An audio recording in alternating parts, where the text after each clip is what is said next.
Hello, and welcome back to Minotaur Hotel. And I am eating an orange.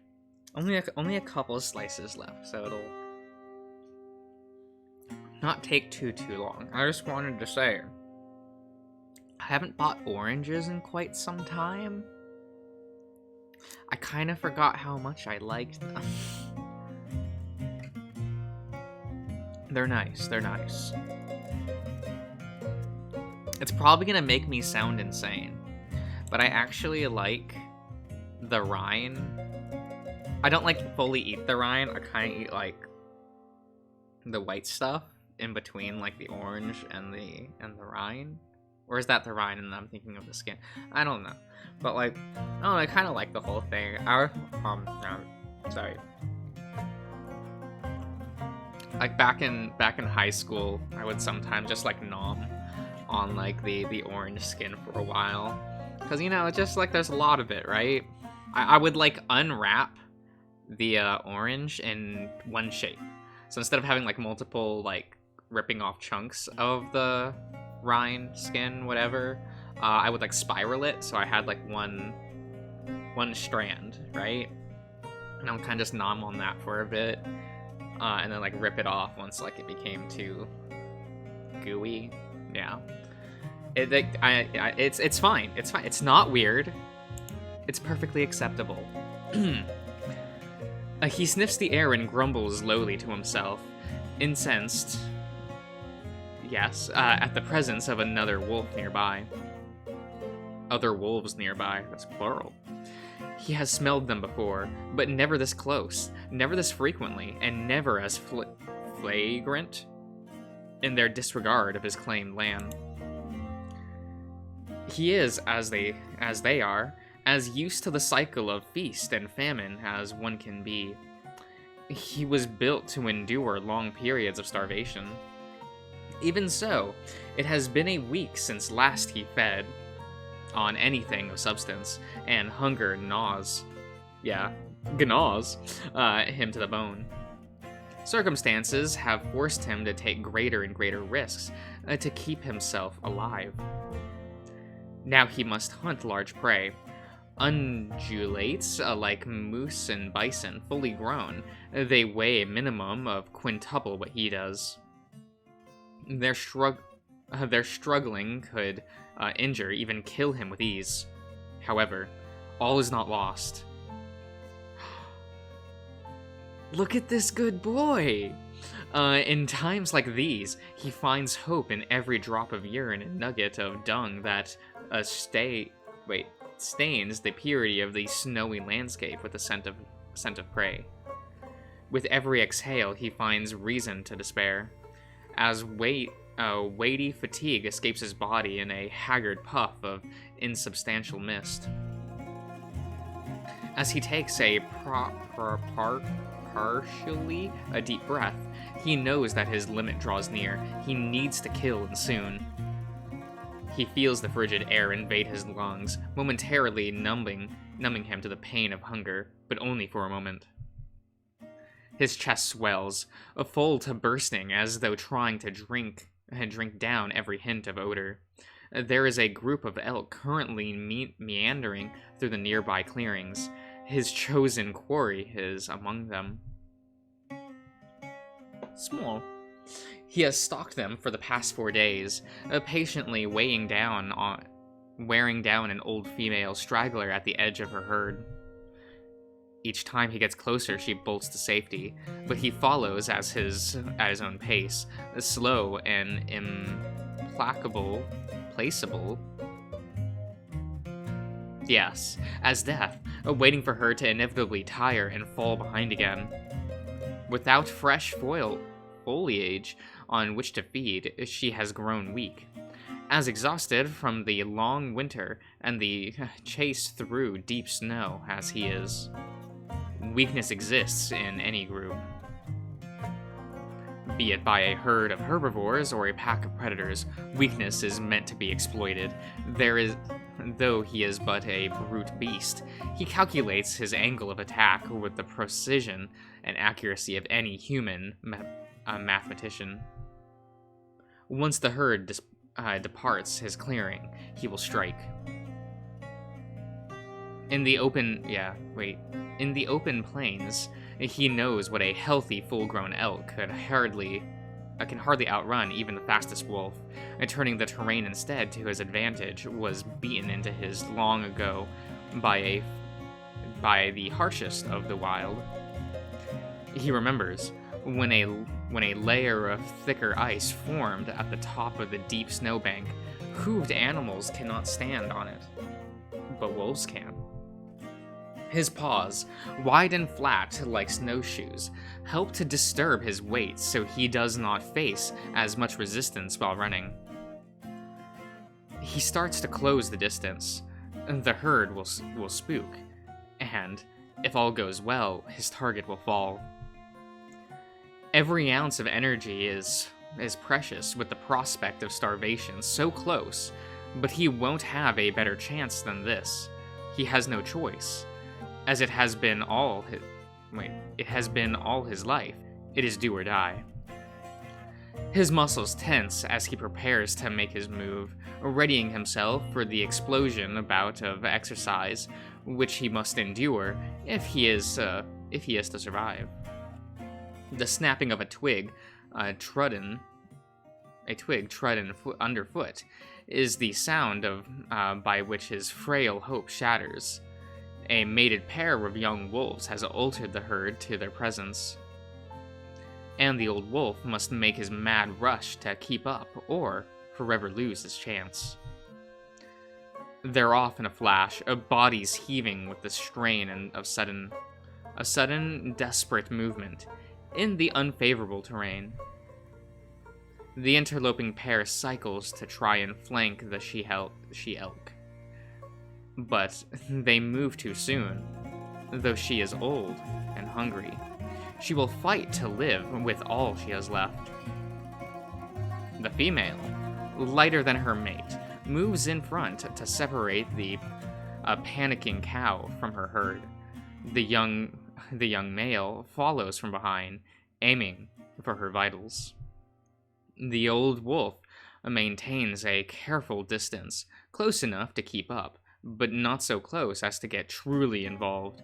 He continues to conserve his strength until the most crucial moment. The scent of blood reaches his sensitive nose, as he lops through the high snow drifts. As his eyes catch up, he sees the young male has made a hit on the cow's flank, just shy of her too shallow to be failed. Had he landed in clearly, the fight would already be over. The elk would, after a few minutes, die of blood loss or shock. As is, the young male must try again. Impatient to deal a deadlier blow, he takes a nasty kick on the second attempt, as the cow continues to fail. It's hard to assess the damage, but he's bleeding badly. He gets back up in short order, forcing himself onward despite the evident pain. The hunt is not over so long as he has the strength to stand. The young female keeps steady in her attempt to force the elk back, trying to use the old wolf's location at one side to her advantage. She is clever, even if he will not join her in the hunt. As long as the cow wishes to avoid him, he can be used to their advantage. In response, the older male begins to maneuver towards the younger one, refusing to play her game. She will steer the cow towards them both, or nowhere at all. Though the younger male is wary of this stranger closing the distance, his injuries force him to pick his battle. He hasn't the strength to fight both the elder male and the elk. Necessity sometimes makes for stranger bedfellows, particularly among such social creatures as wolves. The next pass is their last chance to make the kill. The younger male's injury will not permit another attempt, nor will the older one's hunger allow him a chance to track this elk again. Their bodies coil, eyes sharp and ready for what is to come. The old wolf pauses to consider his momentary alliance as the she-wolf steers the elk back towards them in a wide circle. In the short term, would they allow him to eat if he helps them? In the long term, could the three of them be a pack? Could he fight them off if they refused him a share of the kill? Dimly, he remembers the first pack, his Saturn,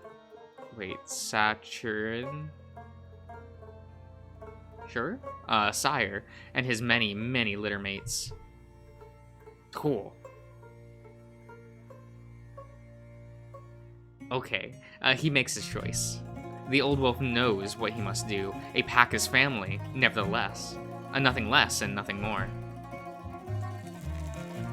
With fury colder than the alpine air, that buffets them all, he resolves to make the interlopers pay for invading his territory and for the ruination of many days' labor. They will become his prey in the stead of the cow. Their flesh shall become his. He will, as the uncaring forest, consume them to prolong his life. Even if he had the time and energy to track this elk again, he will brook no further insult from those impudent whelps. He knows, as a wolf, that if he does not snuff out the competition, they will eventually breed and usurp what little he has once their pups come of age. There is no warning as he shoulder checks the other male, knocking him prone right as the elk makes her pass. She tramples him in her escape. He does not stir from the bloody heap in which he lies, letting out only weak whimpers as the pain fully overtakes him. The hunt is over. The she-elk lives to graze another day. And his mate realizes what has happened. She disengages from the chase and turns towards the elder male, jowls parted, hackles raised. He matches her throaty groan with one of his own before making a careful charge of position. The two circle around another in a deadly dance, waiting for the best moment to strike. Though the she-wolf is clever, her opponent is larger and more experienced than her. He knows his territory and has defended it from her like for years. Okay. He knew that this fight would come.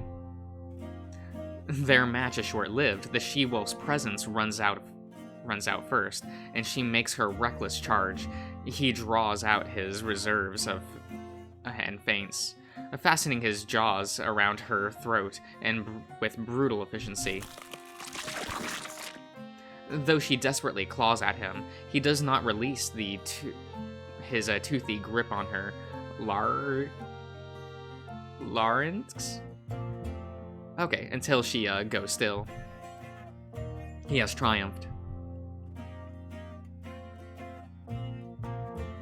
There can be no hard feelings in contests of survival. Both parties are entitled to secure a victory by any means which nature saw fit to endow them.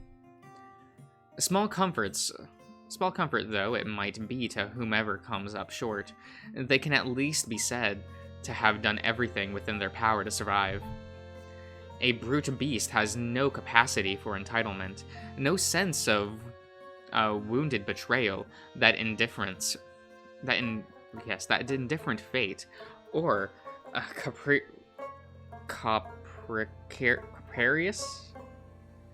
Is that how it's pronounced? Chance should raise one up and lay another low. For a time, even man knew the chance of that clear truth and accepted it. Whatever would be. Whatever was right.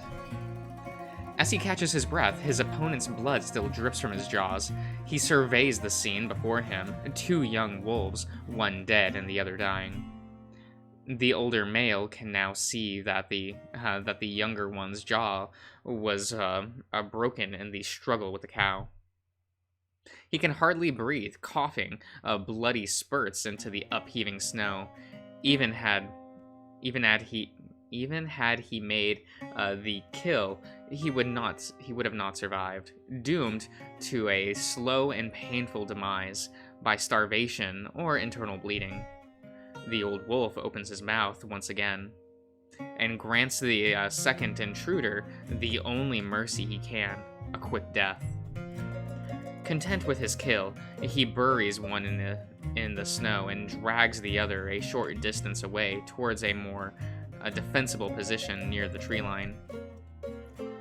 Though he is monstrously hungry, he hesitates for just a moment. An unseen stressor makes his stomach twinge. He sinks to his haunches, as though he had swallowed a stone. He had forgotten something. Oh, that's a good expression. Eventually, however, need overcomes him. He tears through the fat, through the muscles, and into the organs, glutting himself to the point of discomfort before stalking back to his den to sleep. His dreams are fitful and violent. The familiar walls of his cave seem to close in, dark and oppressive as the ruins of a collapsing house. A sudden sound, a rumble of thunder, jolts him from his meal, and the night wind begins to gust as though crying out for blood. He runs with his siblings in such a chaotic fury of limbs that none can tell where one body begins and another ends. They scramble head over foot and paw over paw towards any perceived place of safety. Narrow passages of stone lead them out into the pasture land and then into the rolling hills. He wants to vomit, but nothing comes, no matter how sick he feels. His pointed ears twitch as he hears a cry in the night. No one is quite sure who began it, but none can resist its call until their howling drowns out the cutting wind and crushing lightning. They will not stop. Together, they defy the storm. One by one, they scatter and disperse, drifting away like dandelions as seeds of the wind. Their nightly howls grow fainter and fainter in his ears until all is silent. A wet gurgle from the stomach resounds off the stone walls, and he wakes from his nightmare. The territory he risks his life to defend seems suddenly both too big and too small for him. Trapped with his thoughts, he realizes that he tires of being alone. He misses the warmth of his youthful days in the countryside with his brothers and the safety of his father's den. He will find a new pack. When a wolf is stalking prey, they may travel 30 miles on foot in a single day. When one's prey and companionship, however, a host of other difficulties arise. Under normal circumstances, a wolf dispersing from its Nattle pack may travel nearly 600 miles before finding a suitable mate and an area in which to establish themselves. However, circumstances are anything but normal for this lone male wolf. He does not seek a mate as such, nor does he wish to sire pups, even though the season is right for it. He wants a friend. He has time to think while he digests his meal.